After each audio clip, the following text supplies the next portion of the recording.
নবীর আনুগত্য করতে আদেশ করা হয়েছে আমাদেরকে, আবিষ্কার করার আদেশ করা হয় নাই। ইবনে মাসউদ রাদিয়াল্লাহু তাআলা আনহু বলেন, ইত্তাবিউ ওয়ালা তাবতাদিউ ফাকাদ কুফিতুম।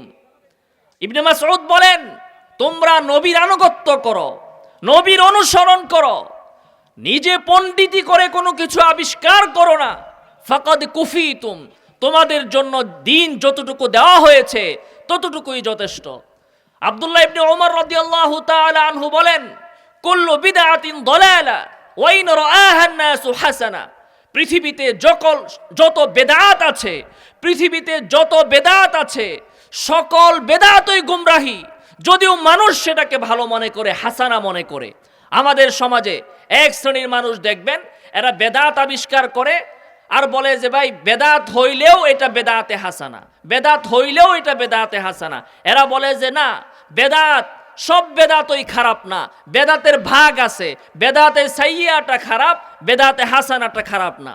আচ্ছা আপনারা বলেন, পায়খানার ভেতরে কোনো ভাগ আছে? পায়খানা যেমনই হোক, যেটাই হোক, সেটাই না পাক। কুকুরের হোক, মানুষের হোক, শুকরের হোক, শিয়ালের হোক, পায়খানা মানেই না পাক। বেদাত মানেই বর্জনীয়।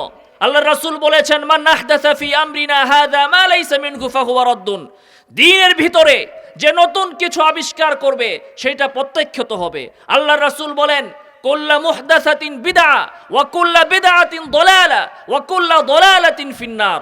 প্রত্যেক নতুন উদ্ভাবিত, দ্বীনের ভিতরে উদ্ভাবিত জিনিস হচ্ছে বেদাত। প্রত্যেক বেদাত দালালা, আর প্রত্যেক বেদাতই জাহান্নামের ভেতরে যাবে, প্রত্যেক গুমরাহি জাহান্নামের ভেতরে যাবে। তো ভাইয়েরা আমার, যে বেদাত করে, চোর কখনো তার কাজকে চুরি বলে না। ঘুষ যে নেয়, হে এটারে ঘুষ কয় না, কয় হাদিয়া।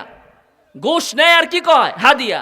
তেমনি ভাবে পৃথিবীতে যে বেদাত করে, সে কখনো সেই বেদাতকে বেদাতে সাইয়্যা বলে না, সে বেদাতে হাসানা বলে।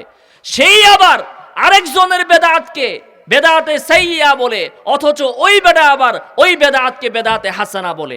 আল্লাহর রাসূল বলেছেন, কুল্লু বিদআতিন দালালা। পৃথিবীর সকল বেদাত দালালা মানে গুমরাহি। আর আমাদের সমাজের এই ভাইদের কথা শুনলে মনে হয় প্রত্যেকটা বেদাতই হাসানা। কোন বেদাত এমন নাই পৃথিবীতে যে বেদাতকে ওই বেদাতকারী সাইয়্যা বলে।